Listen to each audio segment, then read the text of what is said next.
Aujourd'hui, on va regarder le montage, l'assemblage et le test de premier print de la Longer LK4.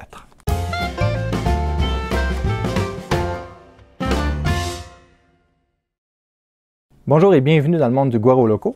Alors aujourd'hui, on va faire un unboxing, un montage de la Longer LK4. Vous avez peut-être jamais entendu parler d'elle.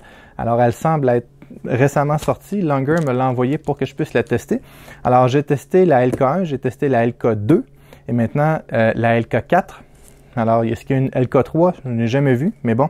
Alors la LK4 ressemble beaucoup à la LK2. Elle a un volume de 220 par 220 par 250 mm. Puis, elle a un extrudeur. L'imprimante semble similaire à la LK2, mais il y a quelques petites options qui ont été améliorées dessus. C'est ça qu'on va voir. Donc, on va regarder l'installation. Ensuite de ça, on va la comparer aussi à la LK2 pour voir les grosses différences. Donc, commençons immédiatement. Alors, j'ai ouvert la boîte, j'ai juste coupé le ruban, mais j'ai rien sorti et la boîte a été inspectée par les douanes canadiennes, donc j'espère que tout est correct. Alors, ici, on a le manuel. Et puis, je vais faire de quoi dans cette vidéo aussi? Je vais faire comme si j'étais un utilisateur qui montait une imprimante pour à peu près la première fois. Autrement dit, je vais vraiment suivre toutes les étapes pour voir si le manuel est adéquat. Alors, qu'est-ce qu'on a ici? On a un exemplaire de filament, 5 mètres de filament. C'est pas beaucoup, mais c'est correct. Alors, câble d'alimentation pour le Canada et États-Unis. On a le bed chauffant qui... il y a un verre dessus, lui. Alors, avec des petits clips, donc je peux virer de côté pour avoir côté vert ou côté Biltac. Et puis, c'est des nouveaux Biltac, c'est pas les Biltac bleus là qu'on avait. J'espère qu'ils sont un petit peu moins adhérents parce qu'ils adhéraient énormément. Alors ici, on a pour l'axe des X, on a une courroie, on a la fameuse écran Longer qui est touch. En passant, Longer AlphaWise, AlphaWise ne font pas d'imprimante, c'est Longer qui les font pour AlphaWise. On a un méga sac de gel de silica que je vais garder précieusement pour mettre dans mes armoires à filament ici. Alors, qu'est-ce qu'on a d'autre? Est-ce que ça s'enlève? Alors, on a les structures et puis les structures d'aluminium ont un côté plat. Il paraît que ça donne plus de rigidité, donc j'ai hâte de voir ça lorsqu'on va le monter. Alors, je sais pas si, voyez-vous ici, il y a un côté complètement plat. OK. Alors, c'est la première fois que je vois que ces extrusions d'aluminium-là. Alors, qu'est-ce qu'on a ici? Des attaches. Un petit couvert qui semble être le couvert qui va en dessous de l'écran pour protéger le dessous de l'écran, ce qui est plutôt bien. Alors, c'est ici, ça semble être le porte-filament. Et oui, le support de filament.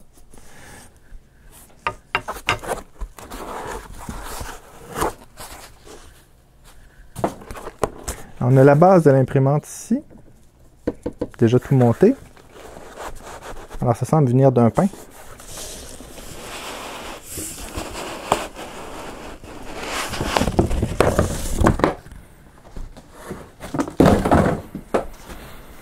Alors, comment est-ce qu'on sort ça de là? Et voilà, pas très compliqué. Ensuite de ça, on a le module du X qui est déjà tout monté avec les stoppers et l'extrudeur et le détecteur de filament. Qu'est-ce qu'on a ici? Détecteur de fin de course, carte micro SD. Des outils, une clé, des vis, et les sacs sont identifiés, ce qui est vraiment bien. Les ressorts pour le bed, le coupleur flexible. Je ne suis pas amateur des coupleurs flexibles, je vais peut-être le changer. Ensuite de ça, des vis. Le moteur de l'axe des Z, probablement. Alors, ici, on a des pattes qui ont resté collées en dessous. Je vais les réinstaller. La vis du Z. Extrusion pour le X, probablement. Une autre extrusion. Alors, deux grosses extrusions. Ah, c'est les poteaux de côté. Et un autre bout ici qui semble avoir resté collé au fond. Et c'est pas mal tout, hein? Oui. Bon, alors on va mettre ça en ordre. Parfait, maintenant on va se fier aux instructions. Qu'est-ce que ça dit? Alors, on a l'explication. Alors, on commence à mettre les deux grands poteaux après la base ici. Alors, est-ce qu'on voit bien le devant et le derrière? Oui.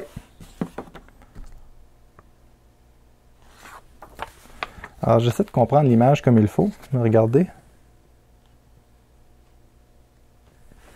OK, c'est marqué front. Ah, OK, bon, parfait. Alors, ça, c'est le devant. Alors, je vais mettre le devant vers vous. Alors, les fils sont coincés en dessous. On va sortir ça d'ici. Parfait. Alors, le devant est là. Et puis, ça dit de mettre les extrusions comme ceci. Voyez-vous, le côté est plat. Alors, ça, c'est le fun aussi parce que ça va éviter qu'il y ait des mousses ou de la cochonnerie qui viennent se loger. Ben, surtout ceux ici là, qui sont plats, là, qui viennent se loger là-dedans. Alors, moi, je m'imprime souvent des tracks, mais les autres, ils n'auront pas besoin. Alors, je viens juste mettre mes deux axes de même. Et puis, est-ce que ça dit quelles vis qui vont là? Oui.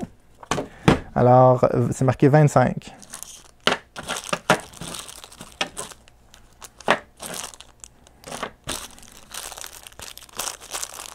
Voilà. Où sont ces vis? Est-ce qu'ils sont identifiés comme 25? Ah oui, OK, ici. 25. Si je fais référence à 25, c'est des M5 par 20. OK, alors c'est bien expliqué.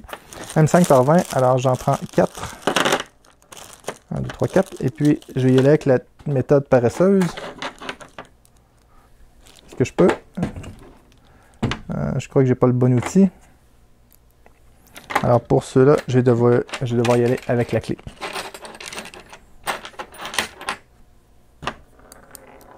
Parfait. Alors, on va mettre ça sur le côté. Je glisse mes deux vis en dessous.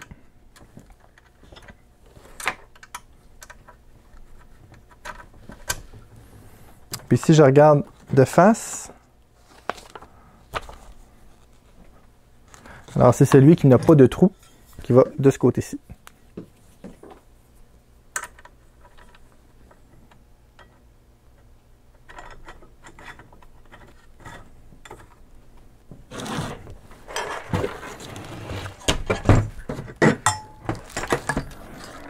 Ensuite, l'autre côté, même principe, je mets mes vis en dessous. Ah, puis là, le ruban est protégé. L'autre, le ruban, n'était pas protégé, donc il s'endommageait plus rapidement. Celui-ci, ils ont mis un ruban pour l'écran protégé. Donc, bonne amélioration. Et les deux petits trous en bas. Je tourne ma page à tourner. Non, je suis à l'envers. Alors, de ce côté-ci, comme ça.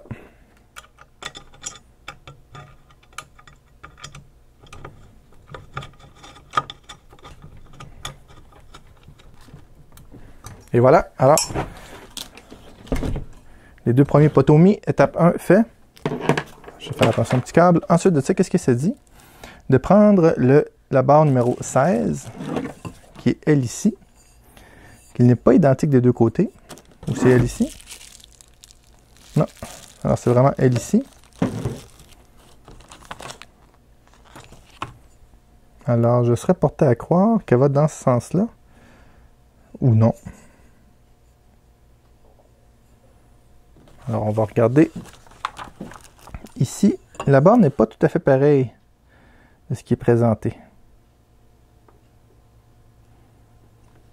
Alors, celle-ci a plus de trous que sur l'image. Mais mon expérience me dit qu'elle va comme ça ici. Ou pas. Alors, on va regarder à partir du module ici.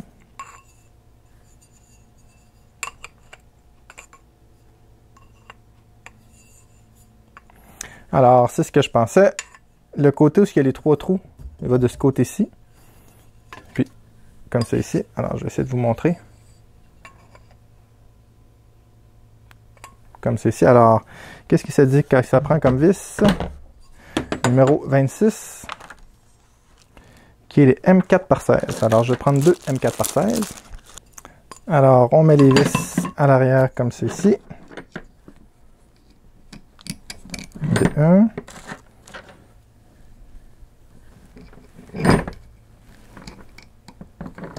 Et de 2. Je mets ma structure par-dessus.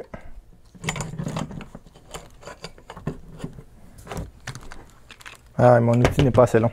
Donc, je vais devoir le faire à la main.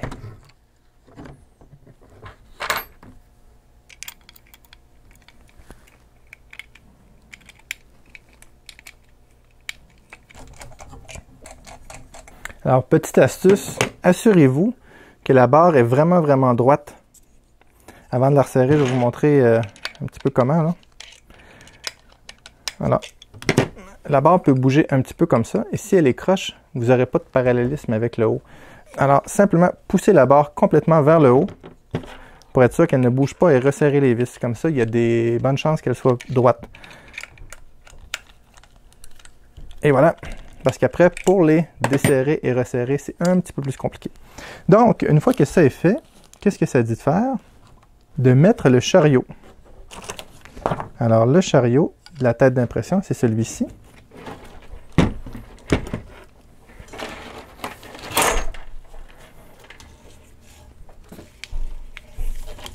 Alors, les fils doivent passer à l'arrière, comme ça ici. Donc, je glisse le chariot dedans. Et voilà. C'est tout. Ils disent d'ajuster la tension. Mais je dirais que c'est plutôt bon. Alors, avec la vis excentrique en dessous. Ensuite de ça, qu'est-ce que ça dit de faire? De mettre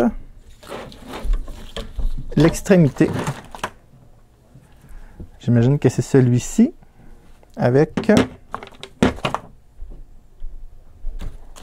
le tensionneur. Qui est ça ici. Et numéro 26, qui sont les M4x16. J'en ai besoin de 2 ou 3. 3. 2. Donc, les M4x16 vont ici à l'avant.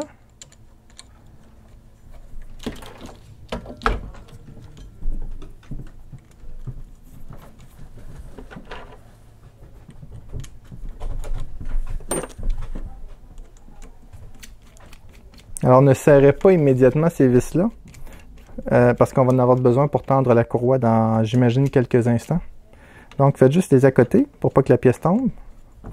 Puis maintenant, je dois installer cette pièce-ci avec aussi des M4x16.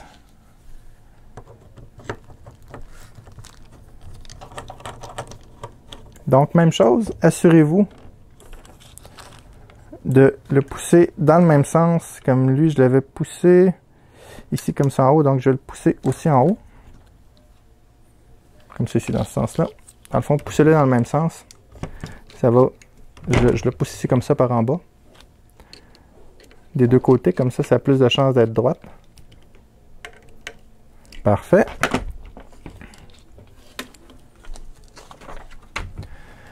Ensuite, ça dit de mettre la courroie. Alors, il y a un petit bout de courroie ici. On va avoir besoin des attaches plastiques aussi. Donc, les dents de la courroie vont à l'intérieur. Donc, je passe ma courroie. Donc, je passe ma courroie ou mon moteur ici. Je vais le faire ressortir par en haut.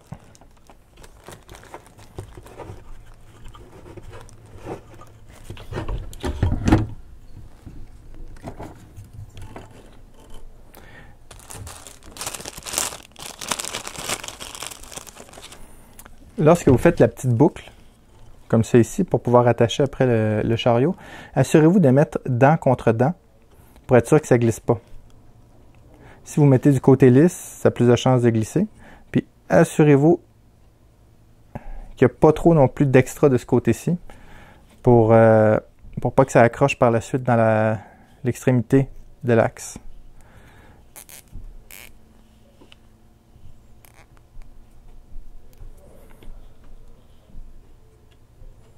Ça c'est parfait, alors je vais le glisser pour le resserrer un peu. Et je vais en mettre un deuxième. Est-ce qu'ils disent d'en mettre un ou deux? Ils disent d'en mettre deux, on va en mettre deux. Alors on va couper l'excédent. Et voilà. avant d'aller plus loin, assurez-vous que lorsque il va reculer, voyez-vous les... Ah non, que les attaches n'accrochent pas nulle part. Parce que j'ai déjà vu des attaches qui accrochaient des fois soit dans des vis ou dans des pièces. Donc là, il n'y a pas de problème. Ça va bien. Sur le dessus, je dois le passer en dessous des roues.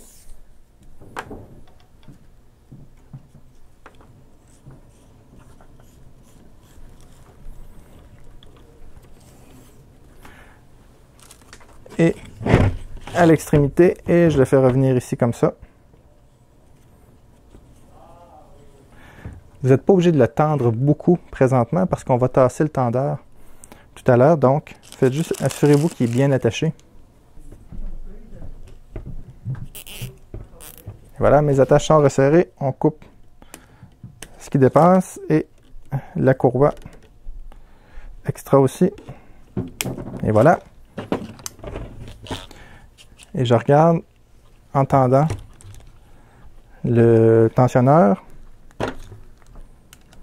Je vais le faire immédiatement. Et voilà. Donc, est-ce que ça se promène librement?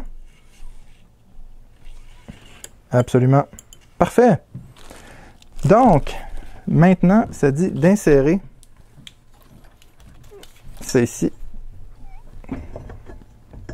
Après les roues.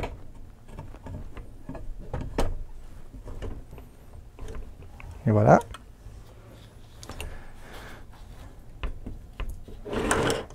Alors là, mon imprimante n'est pas au niveau. Il semble qu'il y a des pattes qui seraient tombées. Oh, il y a une patte qui est tombée ici.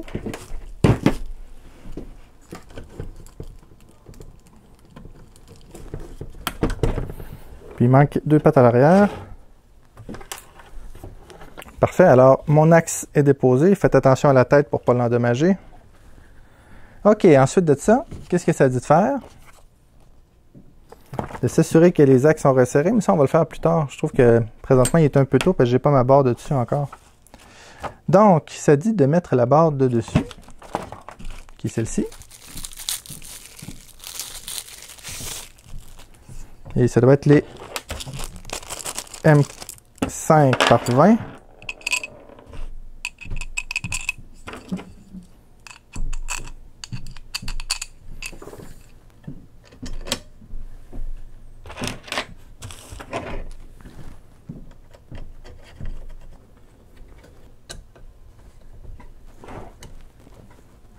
Et voilà.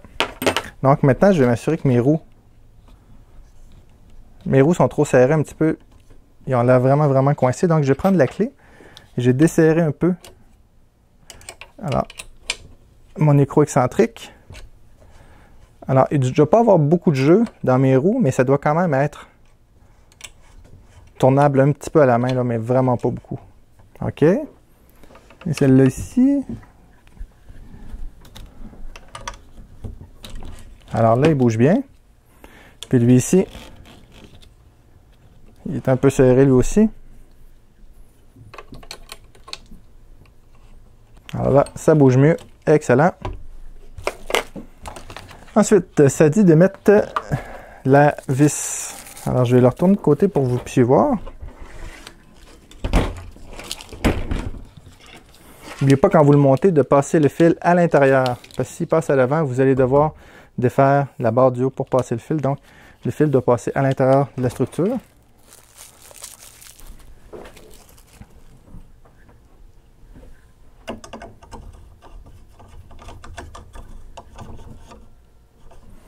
Alors, mon moteur n'est pas là.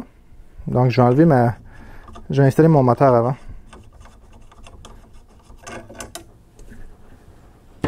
En effet, ça dit d'assembler le moteur en premier. Donc, le moteur vient comme c'est ici, avec des M4 par 16.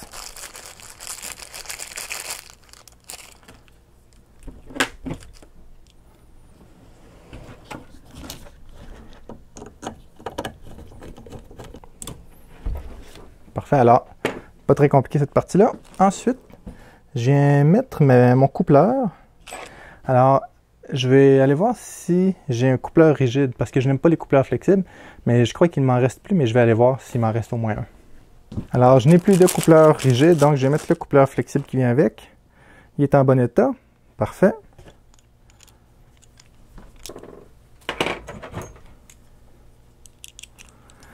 Alors, vous allez voir, il y a un côté qui a un gros trou et un côté qui a un petit trou. Le côté du petit trou va après le moteur. Et n'oubliez pas de mettre une des vis du côté plat du moteur.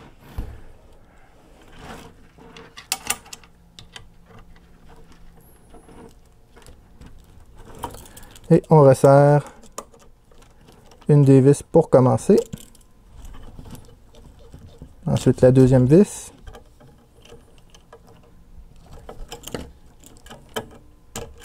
Et voilà. Alors, c'est pas très compliqué. On met maintenant la grande vis.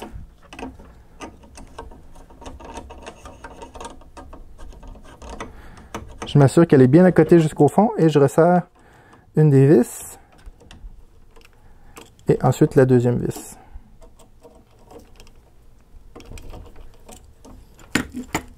Et maintenant, je peux lever mon axe et il va tenir en place et non en plaque. Et voilà, parfait. Alors ça c'est fait, jusqu'à date, c'est quand même clair de suivre le manuel. Maintenant, ça dit d'installer le support à filament et le détecteur de fin de course. Alors, commençons avec le détecteur de fin de course. Alors, petit détecteur de fin de course que je viens mettre ici. Puis ils disent de le mettre à environ 12 mm de où? Non, de la structure. Alors, je vais me tourner sur le côté comme ça pour vous montrer.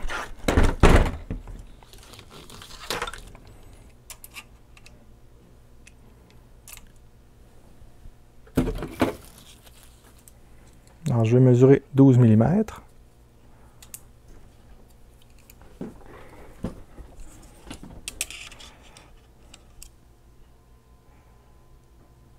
Alors, ça, c'est 12 mm.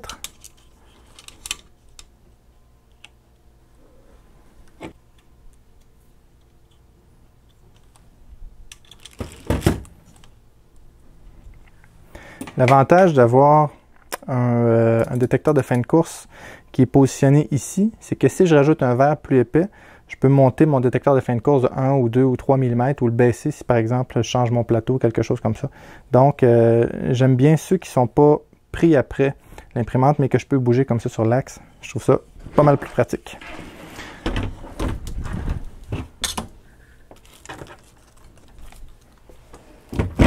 Ensuite de ça, il y a mon support à filament qui vient ici. Les trous sont déjà faits dans la structure pour ça, donc il est en angle.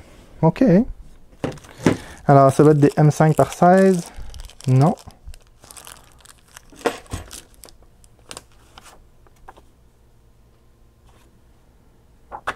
C'est les deux seuls vis qui restent, donc ça doit être les M5 par 16. Est-ce que ça va dans les trous? Ça va dans les trous.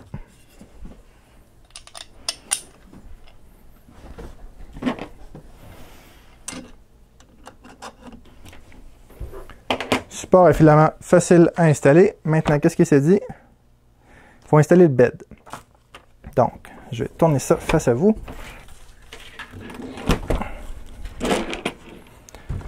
On va déballer le bed. Alors, je pense que ça va aller mieux si on enlève le verre.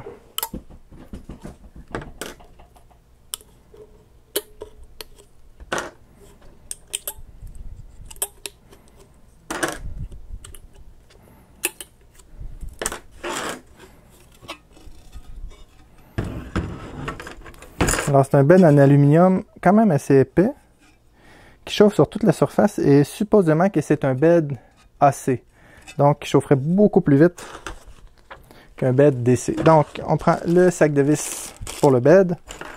On va sortir tout ça ici. Ensuite, qu'est-ce que ça dit? De l'installer tout simplement. Donc, je vais mettre les vis après.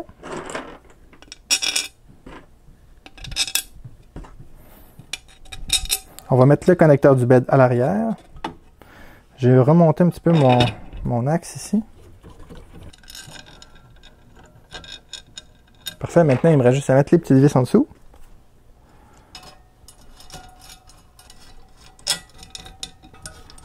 Donc mon bed est installé, je vais le baisser quand même pas mal pour pas que ma buse vienne frapper sur mon build tack et j'endommage mon build tack. Donc pour visser rapidement, n'oubliez pas, vous tenez la vis du bed et la structure. Poussez pas uniquement sur le bed parce que vous allez le tordre.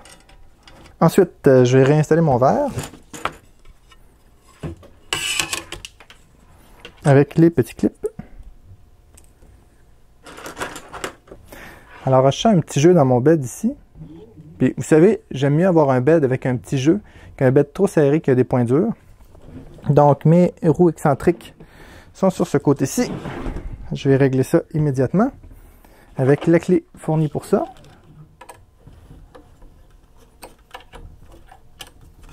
Alors, c'est pire, donc de l'autre côté.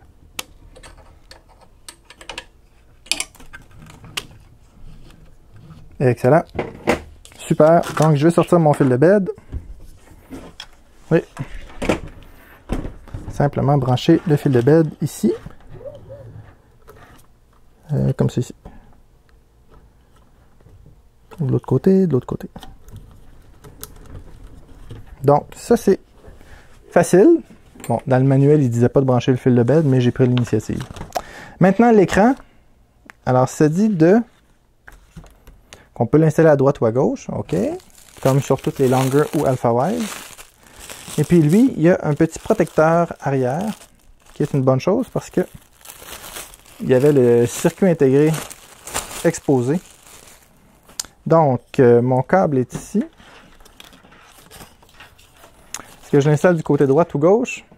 Alors, je vais l'installer du côté droit. Normalement, je l'installe du côté gauche, mais pour faire changement, je vais l'installer de ce côté-ci. Et le côté droit, côté droit. Donc, j'imagine que mon ruban va passer ici comme ça. Puis, vous voyez ici, il y a des petits capuchons à enlever.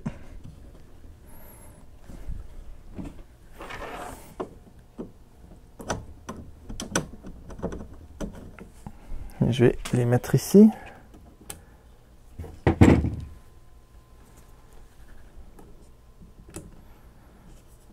Et voilà. Maintenant, il y a deux vis des M5/6 pour tenir l'écran à l'avant. Alors, ce que je vais faire, je vais mettre mon câble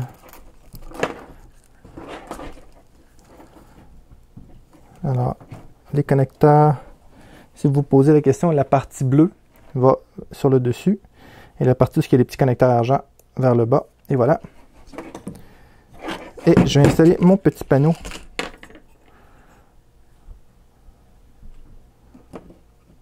Quel sens ça va? Est-ce qu'il y a un sens? Oui, il y a une petite coche pour le fil.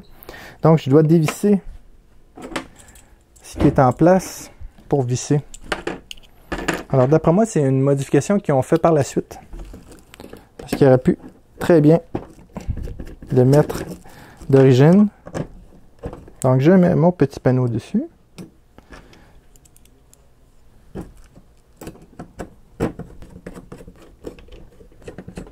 Et je resserre mes 4 vis.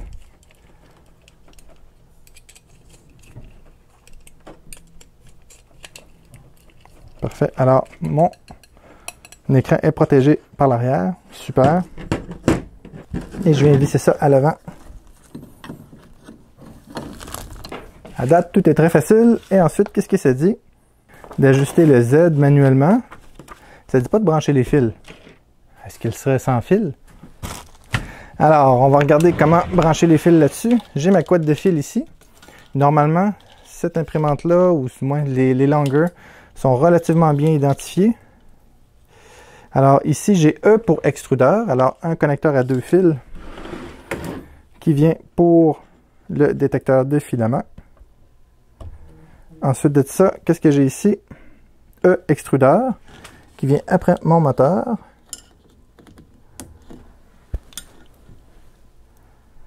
X. Alors, mon axe DCL ici, un connecteur à 3 brins. Donc, ça, c'est mon détecteur de fin de course. Et ensuite, ça doit être mon moteur d'extrudeur, oui. X, celui-là ici. Parfait.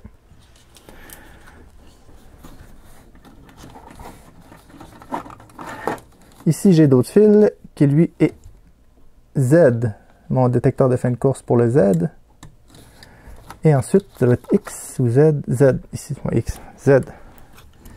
Ici, après mon moteur, des Z.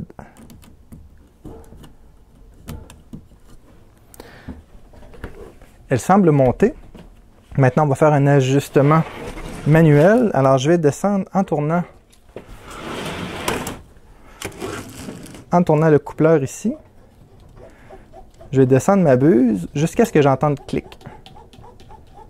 Alors, il faut que je m'assure que ma buse n'accote pas sur mon build-tac. Alors, je n'entends pas clic et ma buse n'est pas sur mon build-tac, donc je vais baisser mon bed encore. Je descends encore un peu. Non. Alors, mon bed est pas mal bas. Alors, ce que je vais faire, je vais placer ma buse légèrement au-dessus de mon bed. Et puis, je vais remonter mon détecteur de fin de course ici un peu. Alors, je vais le débrancher. Alors, je vais remonter un petit peu. OK. Alors, c'est bien. Je vais pouvoir, étant donné que mon bed... Alors, on rebranche le fil. Étant donné que mon bed est très bas, je vais pouvoir le remonter un petit peu. Donc, je le baisse jusqu'à ce que j'entende clic et je le remonte jusqu'à ce que j'entende clic. Et maintenant, je vais monter mon bed. Alors, on va commencer par le vent. Je vais le baisser un petit peu ici encore. Encore un peu. Puis l'idée, c'est de pouvoir glisser une feuille de papier en dessous, juste en sentant une légère résistance. Alors, je vais l'amener dans mon coin ici, premièrement. Alors, je glisse la feuille de papier en dessous.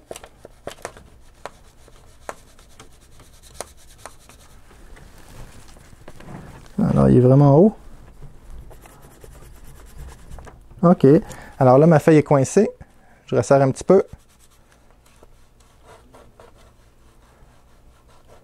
Parfait. Alors, je fais une première fois grossièrement parce que ça va bouger. Voyez-vous?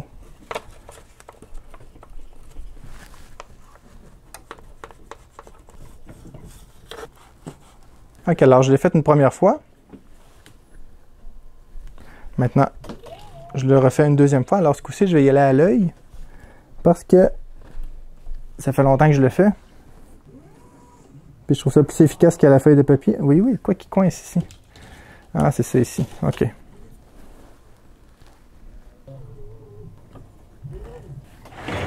Alors, je me suis aperçu d'un petit défaut. Le verre n'est pas complètement droit. Le derrière va un petit peu vers le bas. C'est pas tellement grave parce que c'est juste à peu près 2 à 3 cm du derrière qui est un petit peu plus bas. Le reste semble quand même bien.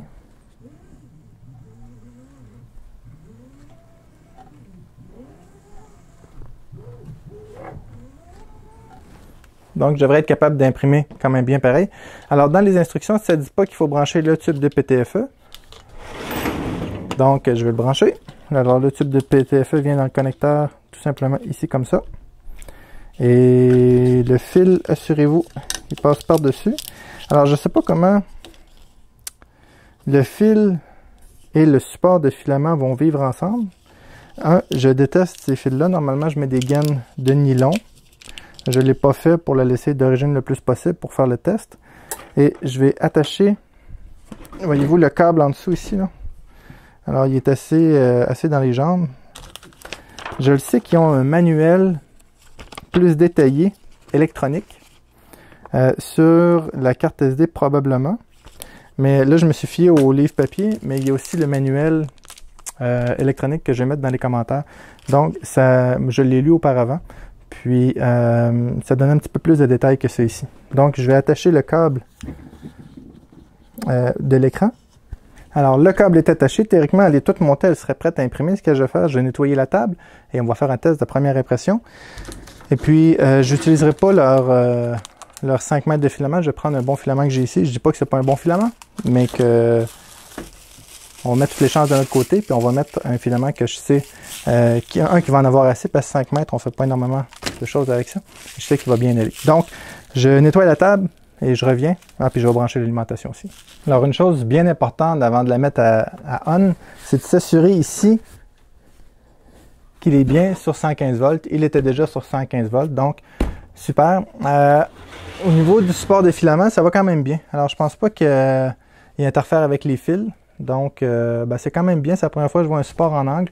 Je trouve ça intéressant. Ça prend un petit peu moins de place, puis ça laisse la place pour les fils. Puis, le filament va être quand même bien aligné. On va regarder maintenant pour l'enfiler dans l'extrudeur. Donc, alors, je m'assure que mon filament est droit. Je rentre ça dans le détecteur de filament. Je pèse un petit peu sur ma clenche. Et puis, je devrais le couper à 45 degrés. Ça irait mieux. Alors, je mets mon filament droit.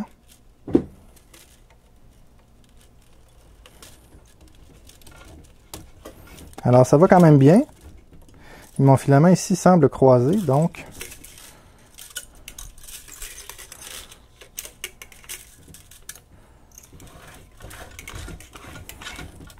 Alors, il n'y a rien de pire que le filament croisé. Est-ce que je mets... Ouais, il faut le passer en dessous du câble de détecteur de filament. Sinon, lorsqu'il va être haut, ça va causer problème.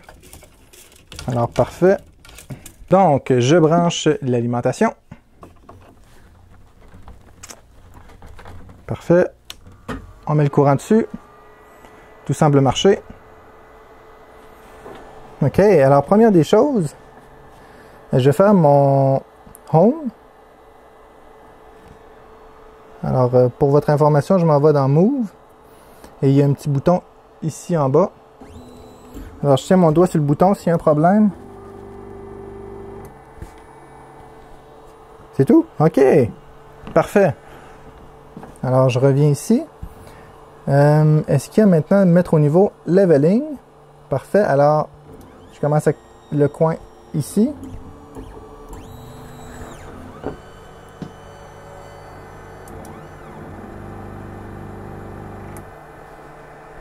Alors, c'est bon. Je m'en vais à l'autre.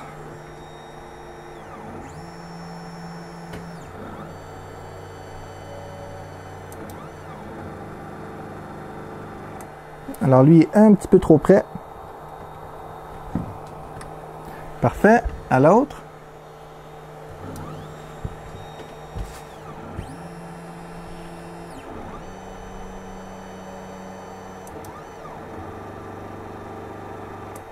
Alors, aussi un petit peu trop près. Parfait.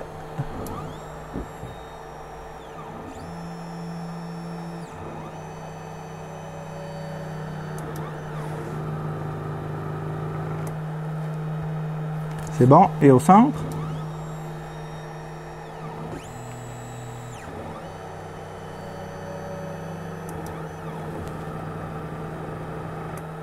Super! Donc, moi, je fais mes niveaux à l'œil. Non, mais vous pouvez utiliser la feuille de papier. Donc, moi, je m'assure d'avoir une lumière. Là, j'ai les lumières du studio qui éclairent ici, mais ça me permet de voir l'espace qu'il y a entre le BuildTak et la buse. Donc, c'est comme ça que je le fais, mais vous pouvez utiliser une feuille de papier ou il y a aussi des petits, on appelle ça un filler gauge en anglais. En français, je ne sais pas comment ça s'appelle. C'est une petite languette de métal qu'on glisse. Normalement, on s'en sert pour calculer l'épaisseur de fermeture des valves ou des bougies d'auto dans le temps, qu'il fallait les calibrer. Mais on peut utiliser ça aussi. Donc, ça étant fait, je vais regarder maintenant s'il y a des impressions. Alors, la carte SD n'est pas dedans, alors c'est pour ça qu'il n'en trouve pas. Alors, j'aime bien essayer. Alors, je vais juste relâcher les moteurs. Et voilà. Alors, ça, c'est un petit peu tannant. Ah, la carte SD est à l'arrière. Alors, ça, c'est un petit peu tannant, la carte SD à l'arrière, je dois avouer. Alors, c'est la même chose que la LK2 ou la AlphaWise U30, je crois. La carte SD est à l'arrière. Je trouve pas ça très pratique, mais écoutons. J'ai vu pire problème. Alors, oui, alors il y a plein d'impressions là-dessus. Alors, il y a Zidane, Xiaoho, quelque chose, Small Fox, Bird, 30 mm 10, 3D Benchy, LK4 manuel. Bon, alors on va essayer le... Qu'est-ce qu'on essaye? On va essayer le Small Fox. Open. Êtes-vous sûr de vouloir l'imprimer? Absolument. Avant de faire ça, Je vais juste préchauffer ma tête pour le PLA. À 200 degrés, 60 pour le bed. Et je vais m'assurer que mon filament sort bien. Alors je vais le pousser manuellement pour être certain que le filament passe bien dans la buse. Alors on va le laisser chauffer. Il est rendu à combien? S'il chauffe vite? 35. Alors il chauffe très vite. Cependant, il y a un verre dessus. Donc ce que je vous recommande, avant de commencer à imprimer, d'ailleurs je devrais nettoyer le bed parce que j'ai touché et j'ai les mains grasses. Je vais nettoyer le bed avec de l'alcool isopropylique. Mais laissez chauffer le bed un petit peu d'avance. Pourquoi? Parce que le détecteur de température qui est en dessous est collé directement sur la plaque d'aluminium. Donc, le temps que la plaque de verre chauffe, par exemple, s'il indique 60 degrés, ça se peut que le dessus de ma plaque soit seulement qu'à 35 ou 40 degrés. Donc, laissez la plaque de verre réchauffer. Vous allez avoir des meilleures premières couches aussi, là. Donc, on va le laisser réchauffer. Pendant ce temps-là, je vais aller chercher mon alcool isopropylique et je vais nettoyer le dessus. Donc, si vous voulez voir comment ce que je fais, en passant, c'est très, très important de bien nettoyer son bed, hein. Sinon, vous n'aurez pas d'adhérence ou d'adhérence. Bref, votre pièce ne collera pas sur le bed et vous ne trouverez pas ça agréable du tout. Alors, je nettoie rapidement. Alors, le bed est chaud, brûlez-vous pas. Et voilà, alors je vois qu'il n'y a plus de traces de gras. Je vais avancer un petit peu mon bed pour nettoyer ici.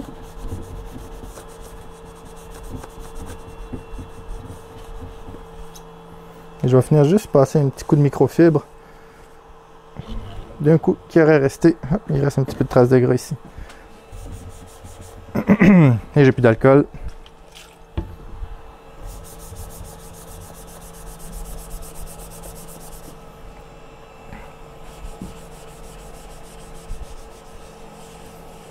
Et voilà. Alors, on va regarder maintenant si j'ai du filament qui sort. Tout à fait. Et j'ai même du filament noir. Ce qui veut dire qu'elle a été testée, ce qui est une bonne chose. J'ai mes pinces pointues ici. J'envoie mon bed à l'arrière, qui est vraiment à 60 degrés.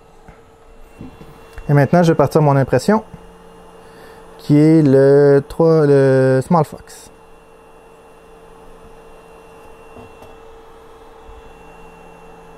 Alors, il manque 1 degré au bed. Alors, c'est fréquent que la première fois, ça ne marche pas du premier coup.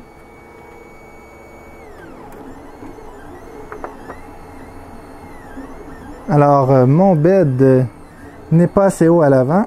Alors, on va le remonter immédiatement.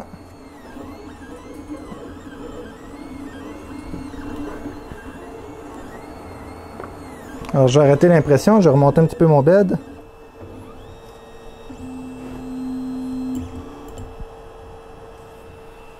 De ce côté-ci, ça semble bon. C'est de ce côté-ci.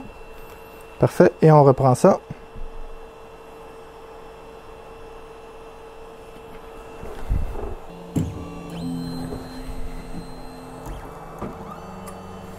Alors, c'est reparti pour un deuxième test.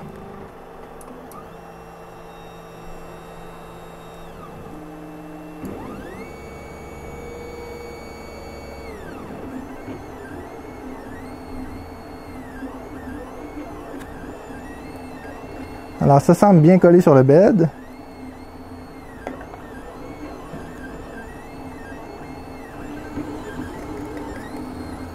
Il est peut-être un petit peu trop près ici.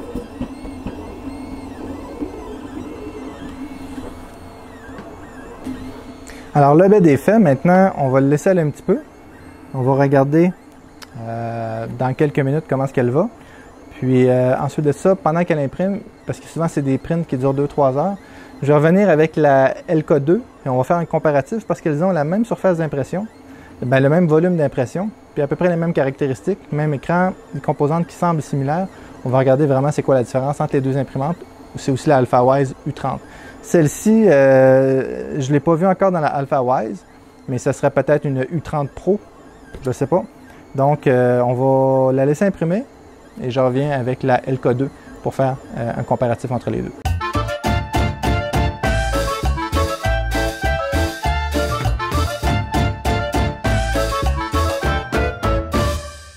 Jusqu'à maintenant, l'impression va plutôt bien.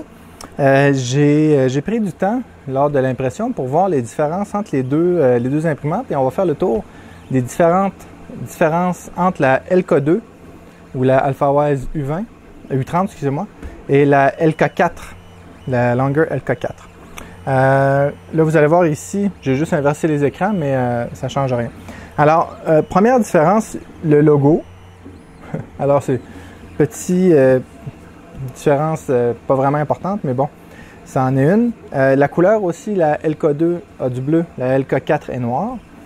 Ensuite de ça, le porte-filament. Je dois avouer que le porte-filament comme ça en angle, j'aime ça. Alors comme ça ici, là l'imprimante n'est pas très haute, là, mais ça met un poids sur la tête, donc sur la base comme ça, je trouve ça plus intéressant qu'en haut comme ça. Donc ça, j'avoue que c'est vraiment bien. Le porte-filament sur le côté qui ne rentre pas en interférence avec les fils. Donc bravo pour cette amélioration-là. Aussi la structure de métal, la structure d'aluminium qui est remplie ici, tandis qu'elle a des cracks. Et puis, esthétiquement, ça fait beaucoup plus beau. Est-ce que c'est beaucoup plus rigide? Théoriquement, oui. C'est plus rigide. Cependant, je pense pas qu'au type d'utilisation qu'on en fait, que ça fasse une réelle différence. Si ce serait une CNC, peut-être. Mais pour une imprimante 3D, je pense pas que le fait d'avoir un devant plein et un derrière avec des lignes dedans change de quoi. C'est pas mal les différences qu'il y a entre la LK2 et la LK4. Alors, il y a mécaniquement, c'est la même chose. L'alimentation est la même, la carte mère est la même, la tête est la même, mis à part la couleur. L'extrudeur est le même, le détecteur de filament est le même. Alors, c'est la même imprimante, mais une version peut-être améliorée sur quelques points. Donc, puis il y a aussi le couvert arrière de l'écran. Donc, ça me donne plus l'impression qu'ils ont pris cette imprimante-là et qu'ils en auront fait un autre, avec quelques petites améliorations pour qu'ils la rendent un petit peu différente. Mais au final, ça reste la même imprimante selon moi. La seule chose, c'est que les deux sont au même prix. Alors, tant avoir à choisir, j'irai avec le modèle un peu plus récent. Je me suis trompé, je pensais que le build tag était bleu, mais c'est le même build tag. Tout est pareil, tout est pareil. Puis, j'ai juste pas regardé la version du firmware, mais ça, je peux mettre ça à jour.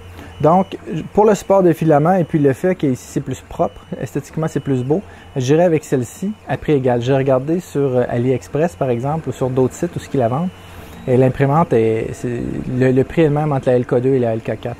Donc, si vous avez à choisir, allez-y pour la LK4. Si vous avez à choisir entre la AlphaWise U30 ou la Longer, écoutez, le fabricant c'est Longer. J'aime bien y aller directement avec le fabricant, ça enlève un intermédiaire. AlphaWise, c'est quand même une bonne compagnie. Ah, puis il y a aussi le fil, c'est vrai, le fil de l'écran qui lui ici est protégé. Ça a l'air d'un détail, mais ce fil-ci est vraiment fragile, tandis que celui-ci est protégé avec un genre de revêtement dessus, un genre de ruban qu'ils ont mis, donc ça le protège. Ça, c'est un plus. Alors pour ça vaut la peine, puis elle ne coûte pas nécessairement plus cher. Donc, maintenant, mon impression sur cette imprimante-là, parce que celle-ci, je l'ai utilisée quand même un certain temps, puis c'est une bonne petite imprimante, définitivement. Au niveau du logiciel, c'est pour un débutant, c'est très, très, très agréable de travailler avec cette imprimante-là parce que j'ai accès à ce qui est le plus important. Autrement dit, j'ai accès à imprimer, à faire mes déplacements. Le système de mise à niveau est super intéressant, il est facile, il est visuel. Aussi, je peux ajuster mon jerk, je peux ajuster mon accélération, parce qu'il n'y a pas beaucoup d'imprimantes qui permettent de le faire avec un menu bridé comme celle-ci. Ensuite de ça, donc pour un débutant, je dirais que c'est une bonne imprimante. Si vous voulez aller un petit peu plus loin, mettez Marlin dessus. Par exemple, j'ai essayé, j'ai mis Marlin dessus. Je sais que j'ai pas fait de vidéo encore là-dessus, mais j'ai mis Marlin de base dessus. Donc, ça se fait super facilement. Mais je vais mettre les liens pour Marlin 2.0 pour la AlphaWise ou la Longer. C'est la même chose. Puis c'est super facile. Je vais faire éventuellement une vidéo là-dessus, mais il y a déjà quand même pas mal de documentation disponible en français.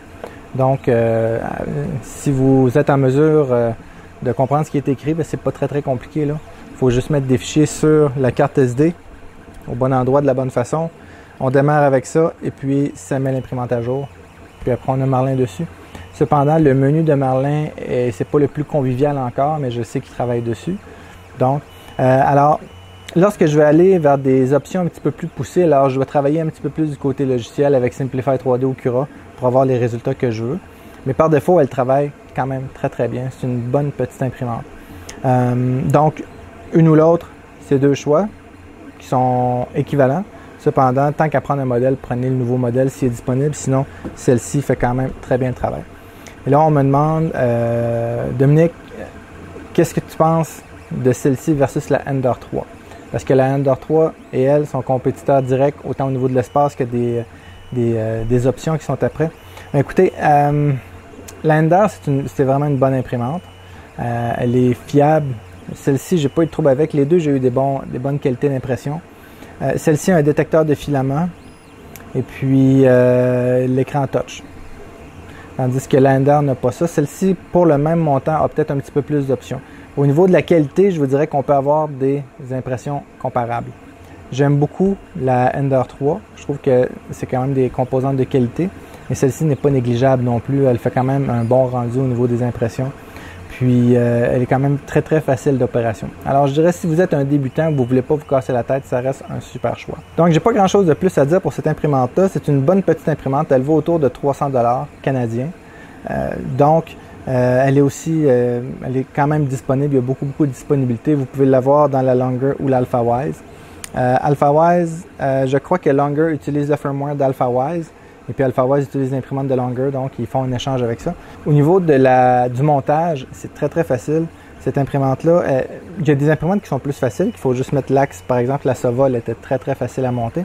Celle-ci est un petit peu plus complexe, mais quand même, elle va bien. Donc, celle-ci, je mets un 7.5 sur 10. Alors, pourquoi pas plus ou pourquoi pas moins? Premièrement, si on y va, pourquoi 7.5 côté les plus? C'est qu'elle est facile à monter, elle est facile à opérer et le menu, je le trouve vraiment plaisant. Alors, le menu de la Longer est plaisant, la façon qu'il nivelle le bed, tout ça. Ensuite de ça, un autre plus, c'est que c'est un verre que je peux virer de côté, autrement dit, côté Beltac ou côté verre. Ça, c'est vraiment génial. Détecteur de filament et puis le support de filament en angle, j'aime beaucoup. Aussi, le connecteur du bed. Le connecteur du bed, on peut l'enlever, puis il est robuste, donc ça ne brisera pas facilement. Ensuite de ça, autre plus, c'est que l'alimentation est directement en dessous. Donc, j'ai pas un boîtier à part, tout est inclus dedans. Puis ça, j'aime beaucoup ça. Mais normalement, les imprimantes dans cette dimension-là ont ça, la Ender a ça par exemple. Au niveau des moins, elle fait un petit peu de bruit. La Ender aussi fait des bruits. Donc, je pense que si je mettrais des silent blocks sur le Y et sur le X, ça réglerait une grosse partie de mon problème. Autre chose de négatif sur cette imprimante-là, écoutez, peut-être le coupleur flexible. Je mettrais un coupleur rigide. Donc, je pense que ça ferait une bonne différence là, au niveau, à long terme du moins. Là. Parce que si je lève mon axe, par exemple, des fois je tourne mon axe et je le lève un peu pour l'aider, mais je peux étirer mon coupleur puis là, ça va briser mon coupleur. Je ne suis pas du tout amateur des coupleurs flexibles comme celui-ci. Donc ça pourrait être une amélioration qui est faite. Ensuite de ça, écoutez, j'ai pas grand améliorations. Ah oui, la carte SD. Carte SD à l'arrière, ça c'est un fléau. Je trouve ça vraiment tannant parce que moi, mes imprimantes sont sur des étagères, ben, comme ici à l'arrière, puis tout le temps glisser la main à l'arrière, c'est vraiment tannant.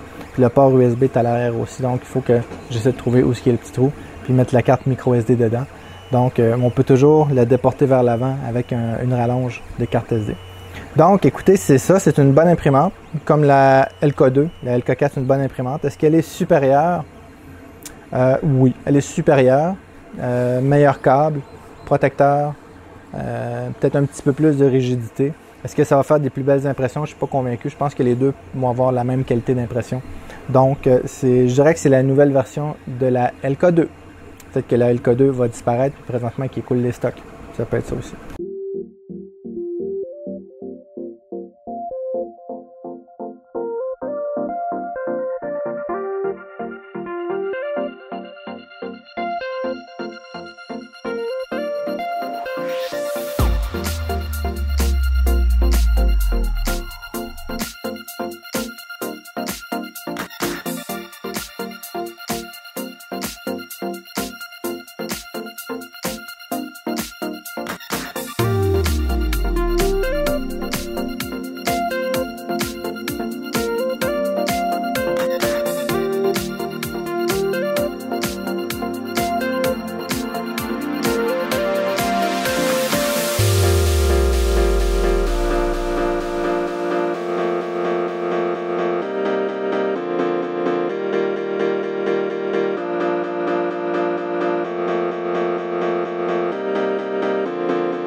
Donc, je vais faire une autre vidéo sur la rendre un petit peu plus silencieuse. Je vais mettre des silent blocks dessus, puis quelques petites améliorations. Puis, ben c'est ça. Alors, j'espère que vous avez aimé la vidéo. Si vous avez aimé ça, s'il vous plaît, mettez un like, abonnez-vous à la chaîne. Merci beaucoup et à bientôt.